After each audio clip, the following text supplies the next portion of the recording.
Long Time, centro de la ciudad. Restaurantes. Mercado, todo lo demás.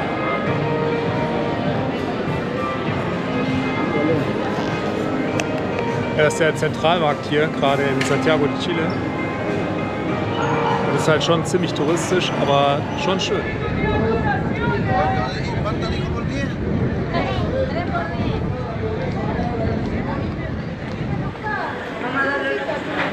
Con mariscos.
Über 48 Stunden unterwegs und gerade das zweite Mal im Anflug auf Punta Arenas.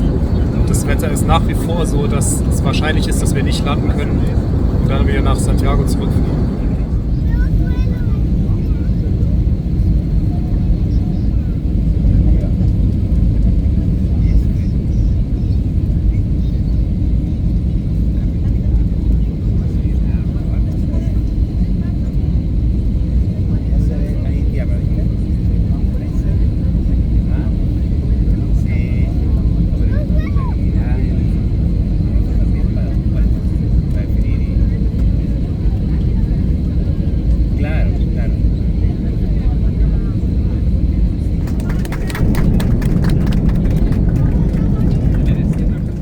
Also wir waren wieder kurz davor umzukehren, weil der Flughafen eigentlich geschlossen ist, weil so viel Nebel ist wie gestern Nacht eigentlich, ist genau das Gleiche. Und dann ist der Pilot so eine Viertelstunde ganz langsam angeflogen und man hat dann wirklich nur so, weiß ich nicht, 20 Meter über dem Boden angefangen, das Wasser zu sehen. Estimado pasajero, como Er hat's tripulación estamos muy geschafft. Der contentos de poder Teufelskerl. lograr haberlos traído a Wir sind gerade destino. Sé gelandet. que para usted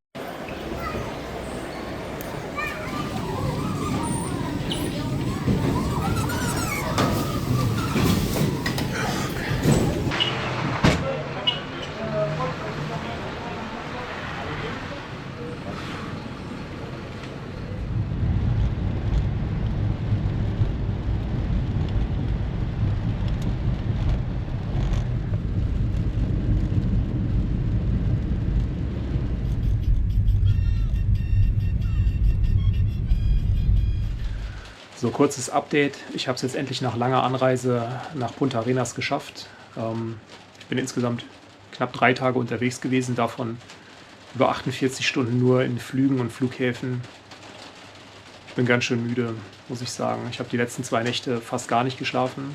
Ich habe nur sporadisch gegessen und so. Und deswegen bin ich so euphorisch gewesen, dass ich hier angekommen bin, dass mir auch egal ist, dass draußen gerade regnet wie verrückt und die Straßen überflutet sind. Aber es war eine ganz schöne Aktion, hier anzureisen. Ich bin erst nach Brasilien geflogen, dann nach Chile, hatte dann einen Stopover von 8 Stunden in Santiago, habe dann nochmal so eine Sightseeing-Tour gemacht, habe ich mir ein Taxi genommen und bin ein paar Stunden durch die Stadt gefahren. Dann wollte ich eigentlich runter nach Punta Arenas fliegen, am selben Tag. Das sah auch alles ganz gut aus. Und dann waren wir schon in Punta Arenas und das war halt dann irgendwie um 23 Uhr, hat das Flugzeug versucht zu landen. Und ich habe es halt richtig gemerkt, ne, wie der Pilot versucht hat zu landen und dann in dem Moment, wo der schon knapp über der Piste ist, dann wieder Gas gibt und wegfliegt. Und dann sind wir umgekehrt, weil die Sichtverhältnisse so schlecht waren, dass der nicht sicher landen konnte. Dann haben wir eine Zwischenlandung gemacht zum Tanken und sind nach Santiago zurückgeflogen. Da bin ich heute Morgen um 4 Uhr angekommen. Dann war das relativ schlecht organisiert mit so Auskünften und so von LATAM. Aber letztendlich habe ich dann rausgefunden, dass man einfach von denen eine E-Mail bekommt und rescheduled wird für einen neuen Flug. Das ging dann auch ganz gut. Ich bin dann um 10 Uhr wieder geflogen. Mit vielen Leuten, die gestern auch dabei waren. Und dann waren wir kurz vor Punta Arenas und dann hieß es, dass die Wetterverhältnisse so schlecht sind, dass der Pilot einen Versuch macht und wenn das nicht klappt, dann bricht er ab und fliegt wieder zurück nach Santiago. Da war ich schon kurz vor Verzweifeln, habe gedacht, ich komme hier nie an. Ich hatte auch noch einen Folgeflug gebucht, der ist natürlich weg, ja. Wobei ich jetzt gesehen habe, dass der auch ausgefallen war, sodass ich gute Chance habe, mein Geld zurückzukriegen. Aber eigentlich die 5 Tage, die ich unten um Puerto Williams wandern wollte, die kann ich nicht mehr machen. Ich habe nur noch 3 Tage dann Zeit, weil morgen ist kein Flug verfügbar und der nächste ist übermorgen. Den habe ich jetzt gleich gebucht. Auf jeden Fall hat der Pilot es dann doch versucht, ganz langsam. Man hat halt gesehen, ne, hat so die Flaps ausgefahren und ist wirklich ganz, ganz langsam geflogen für über eine Viertelstunde, mehrmals korrigiert und gedreht. Und dann beim finalen Anflug, ich habe eigentlich überhaupt nicht damit gerechnet, dass der das schafft, weil man hat draußen überhaupt nichts gesehen. Wirklich waren wir 20 Meter über Meer, dann hat man erst das Meer gesehen, ne, und dann ist der auf die Piste und es hat geklappt. Was für ein Teufelskerl von Pilot. Ich bin dann raus, habe mein Gepäck geholt, das war sofort da, habe mir ein Taxi geteilt. Das hat 15 Euro gekostet zu meiner Unterkunft hier. Die habe ich heute Morgen noch spontan gebucht, weil meine eigentliche Buchung ja hinfällig war und das Hostel, was ich ursprünglich gebucht hatte, heute nicht mehr verfügbar war.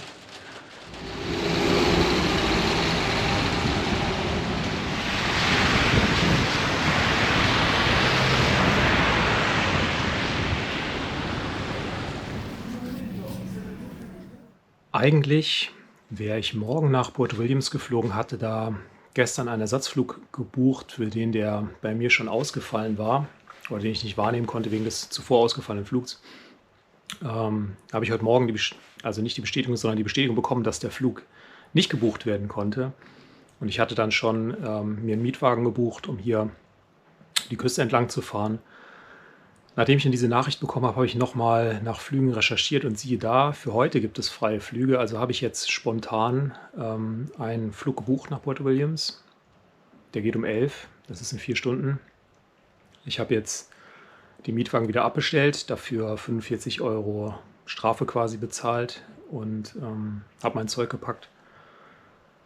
Mache mich dann auf den Weg zum Flughafen, hoffe, dass das stattfindet und dass das Wetter nicht so schlecht ist. Ich habe es jetzt an den Flughafen geschafft, bin durch die Sicherheitskontrolle und habe nochmal meinen Rückflug verifizieren lassen, dass der auch wirklich stattfindet und ich auch wirklich draufstehe. Und heute ist super Wetter. Die Wettervorhersage ist gut, es soll heute noch so bleiben. Morgen Nachmittag ist Regen angekündigt und relativ starker Wind, aber auch schon heute mit bis zu 60 km/h. Ich bin sehr gespannt, aber ich freue mich total, vor allem das bei diesem Wetter noch.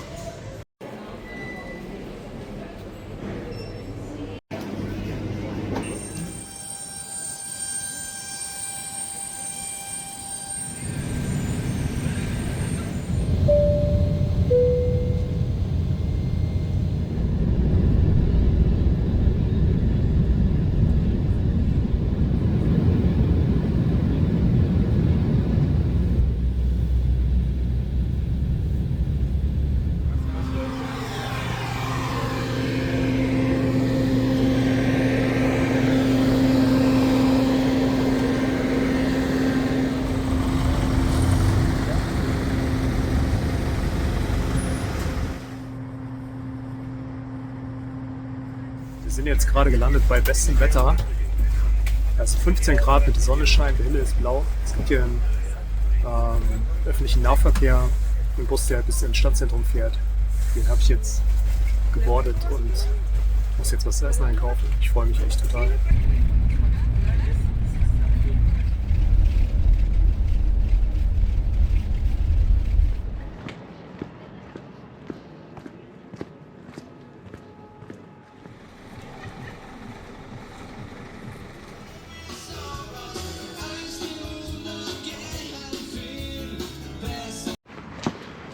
Ich habe jetzt schnell noch eingekauft. Es ist jetzt 13:30 Uhr, eine halbe Stunde später, als ich eigentlich aufbrechen wollte, aber ging eben nicht anders. Habe, glaube ich, fast 40 € bezahlt für die Einkäufe für jetzt 4 Tage. Das ist jetzt nicht gerade günstig, aber muss ich auch überlegen, wie der Ort hier geografisch gelegen ist. Hier muss alles hin verschifft oder eingeflogen werden. Und was soll ich sagen, das Wetter ist fantastisch. Ich habe davon gelesen, dass es hier so sein kann. Nach den letzten Tagen habe ich nicht wirklich daran geglaubt. Allerdings ist die Wettervorhersage für morgen weniger gut. Das ist speziell nachmittags. Ist starker Regen angekündigt. Heute auch teilweise starker Wind bis 60 km/h. Ja, mal gucken, ich laufe jetzt zum Trailhead. Das sind 45 Minuten. Und dann habe ich noch ein paar Stunden Tageslicht, in denen ich versuchen will, möglichst weit heute zu kommen.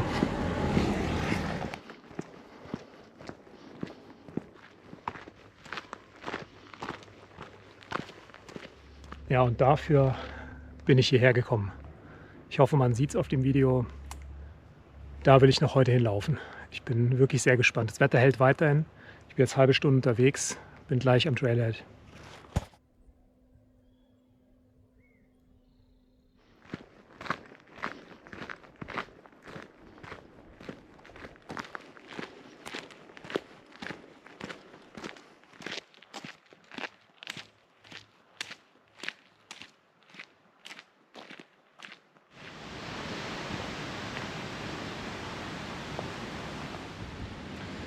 Ich habe jetzt nach 42 Minuten Gehzeit den Trailhead erreicht und es ist schon ganz schön warm. Es ist vor allem im Moment irgendwie relativ schwül, sodass ich ganz schön ins Schwitzen gekommen bin. Ich habe ungefähr 32 Kilo Gepäck dabei und jetzt die nächste Etappe geht es erstmal steil bergauf. Aber ich fühle mich eigentlich gut und ganz ehrlich, ich habe 4 Tage Anreise in Kauf genommen, um jetzt hierher zu kommen. Das ist geil.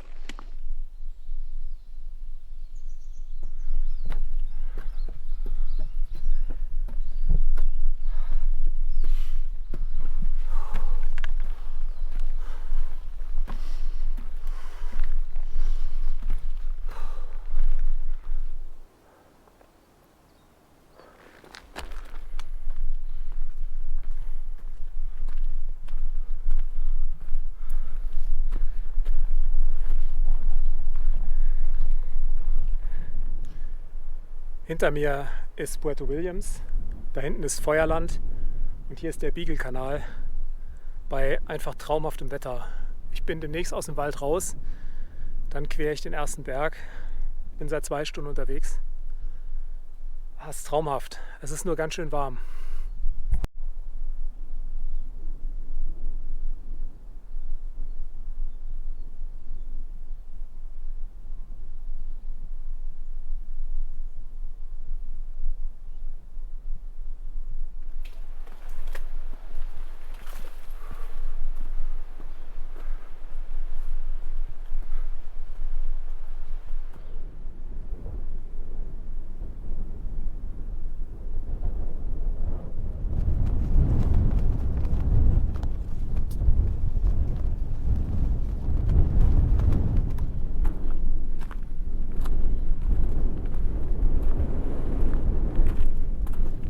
Den höchsten Berg für heute habe ich gleich erreicht. Das sind ungefähr 650 oder 670 Meter, sowas um den Dreh.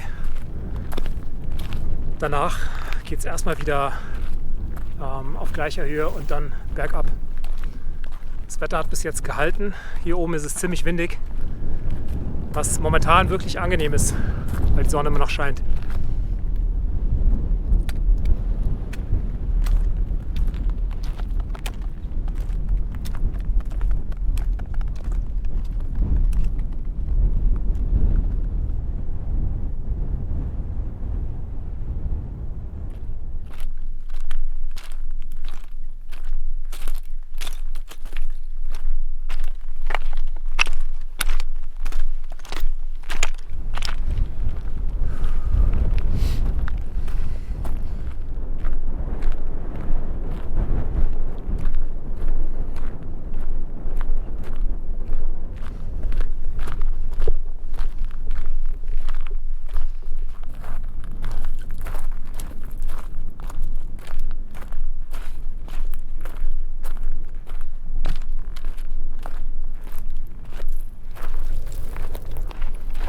Ja, die Passage hier am Hang entlang ist auch nicht so ganz ohne.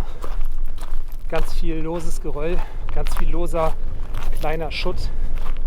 Man fängt an schnell zu rutschen. Muss wirklich aufpassen, aber glücklicherweise sind da unten ja Bäume, das heißt besonders weit wird man nicht fallen. Ja, nachdem es zwischenzeitlich mal ein bisschen geregnet hat, ist die Sonne jetzt mal wieder rausgekommen und ist wieder warm. So ein ständiger Mix. Es ist ganz interessant und einfach spektakulär. Oder? Es ist auch ziemlich windig und da gibt es hier so Fallwinde am Berg. Dazu ist der Untergrund so lose und durch den Wind und den Regen rutschen immer wieder Gerölle ab, auch von oben. Also ich habe noch einen knappen Kilometer bis zu meinem Ziel.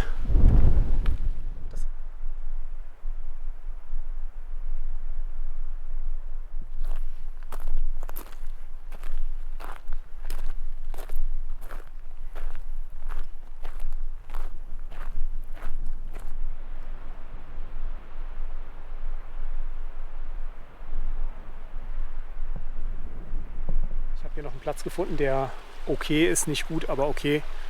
Hier ist so starker Wind, dass geraten wird, dass man das Zelt mit schweren Steinen verankert, weil sich hier so Wirbelwinde bilden und das Zelt dann wegreißen können. Ich kriege das schon hin. Ich muss auch mal drüber nachdenken, was ich die nächsten Tage mache. Ich habe ja eigentlich nur 3 Tage für den Trek. Ich habe gedacht, naja, der Trek ist so für 5 Tage konzipiert, den kannst du wahrscheinlich auch in 3 machen. Aber nach der Etappe heute muss ich sagen, die Distanzen und die Zeiten, die Gehzeiten im Reiseführer, die sind tatsächlich realistisch. Also die haben hier 4 Stunden Gehzeit angegeben. Ich habe 4,5 Stunden gebraucht. Und das Gelände ist schwer, muss man sagen. Also ich bin jetzt gerade 200 Meter über so eine Geröllfläche abgestiegen bei 40 Grad Steigung, bei 40 Grad Gefälle. Und dann 3 Kilometer Sidehilling mit Kletterpassagen drin und starken Fallwinden. Das ist nicht so angenehm, erst recht nicht, wenn man halt so viel Gepäck dabei hat wie ich. Ich denke, ich kann den Trek nicht realistisch machen. Also ich meine, von hier aus kann ich problemlos zurücklaufen. Es gibt auch einen einfacheren Weg, der führt durch das Tal. Den habe ich aber bewusst nicht gewählt.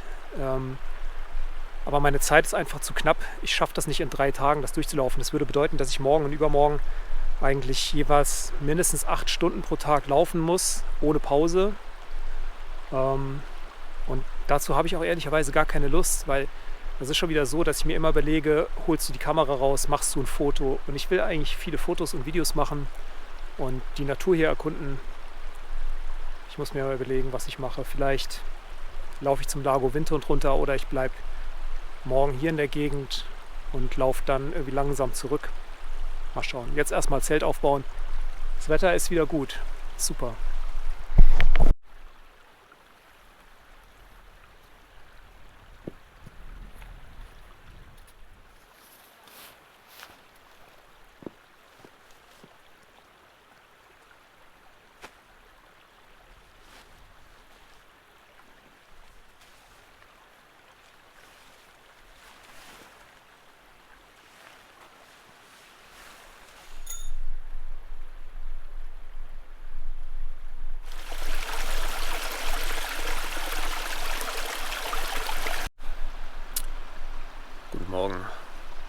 Ich habe diese Nacht ganz, ganz schlecht geschlafen und sehr, sehr wenig. Der Grund dafür ist, dass das hier so exponiert ist und dass es hier die ganze Nacht durch so Sturmböen gab. Ich echt dachte, mein Zelt wird gleich rausgerissen. Es hat aber gut standgehalten. Aber an Schlaf war da nicht zu denken. Es war einfach viel zu laut und hat sich das ganze Zelt bewegt. Das hat sich erst so heute Morgen, keine Ahnung, so gegen 6 Uhr gelegt. Jetzt ist es kurz vor 8. Ich werde jetzt erstmal was frühstücken und dann mal schauen, wie die Lage ist.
Ich habe heute den Tag damit verbracht, hier die Umgebung zu erkunden. Bin hier viel rumgelaufen, habe viel fotografiert, gefilmt.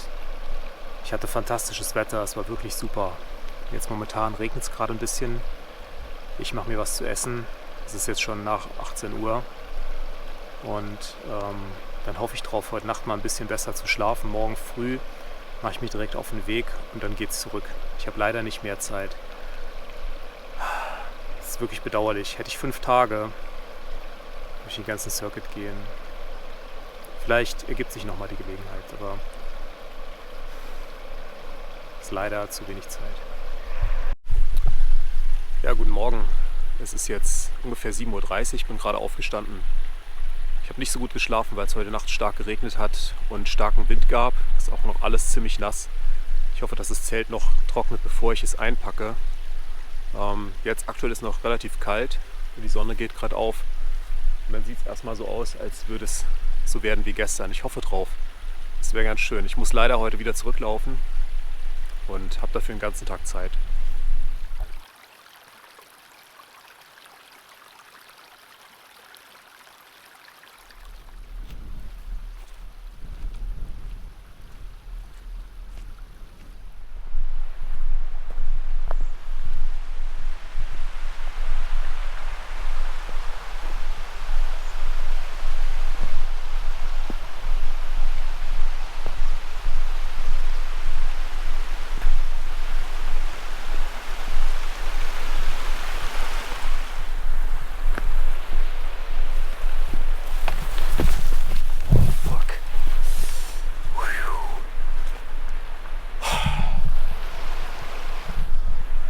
Rutschig.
Ich bin jetzt seit 45 Minuten unterwegs und auf der Karte ist hier ein Pfad eingezeichnet. In der Realität ist der aber praktisch nicht existent. Also ab und zu findet man mal irgendeine alte Markierung. Ansonsten muss man sich hier oft seinen Weg selbst suchen. Hat aber auch was. Eine wirklich wunderschöne Gegend. Also ich habe noch nie was Vergleichbares gesehen. Vieles erinnert mich hier an die Arktis, anderes eher so an Mitteleuropa. Gerade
Ich habe hier im Wald den Weg verloren. Es gibt hier keinen Pfad mehr und es ist alles voller umgestürzter Bäume. Ich bin jetzt weiter nach oben geklettert, um vielleicht irgendwo einen Weg zu finden. Nach unten ist überhaupt kein Durchkommen mehr. Das ist ganz schöne Schinderei. Aber was ich hier auch noch gefunden habe, ist das hier.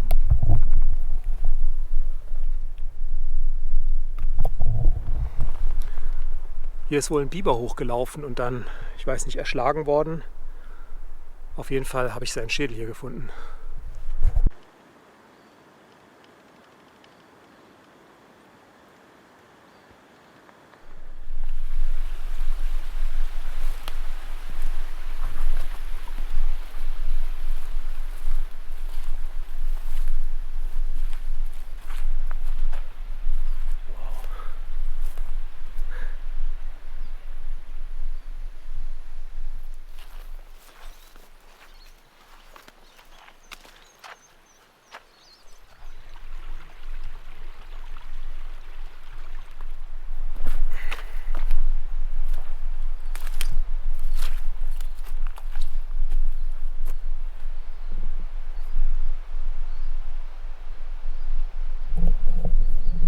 Hier haben die Biber alles abgefressen. Schwierig hier durchzukommen. Ist alles so.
Das schwierigste Stück Weg habe ich scheinbar hinter mir. Die Wegmarkierungen werden häufiger. Vorher alle paar hundert Meter. Ich habe häufiger mal den Weg verloren. Jetzt hier alle 50 Meter ungefähr. Und es ist deutlich leichter, dem Weg zu finden, zu folgen. Vorher war es schon schwierig, zum Teil den überhaupt zu finden. Ich bin noch ungefähr 2 Kilometer vom Ende der Strecke entfernt.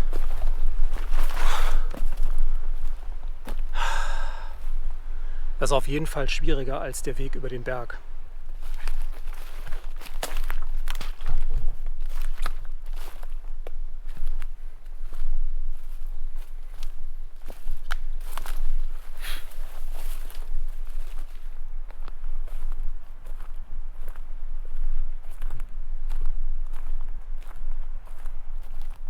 Nach mehreren Stunden im Regenwald hier ist es ganz schön, mal rauszukommen in diese Ebene hier, um ein bisschen Sonne abzubekommen.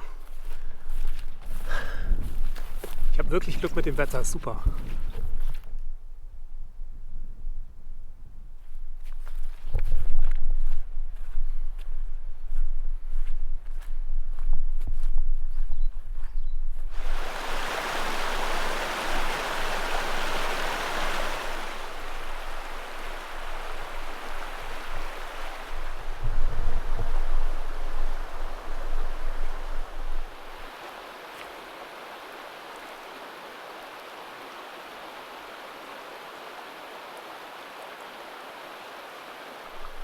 Ja, ich muss hier unbedingt mal Pause machen und mal meine Schuhe und meine Hosen waschen.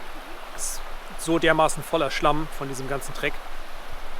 Ich war jetzt 4 Stunden unterwegs durch diesen Regenwald, ganz viel über Bäume geklettert, die Hälfte der Strecke gefühlt durch Sümpfe gewartet und dementsprechend sieht meine Ausrüstung auch aus. Ich habe jetzt hier meine einzige Hose gewaschen, meine Schuhe sauber gemacht, meine Socken gewaschen.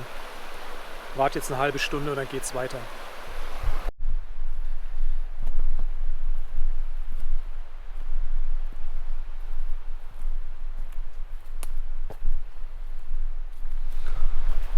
Es gibt einige Dinge, die angenehmer sind, als in nassen Hosen zu laufen.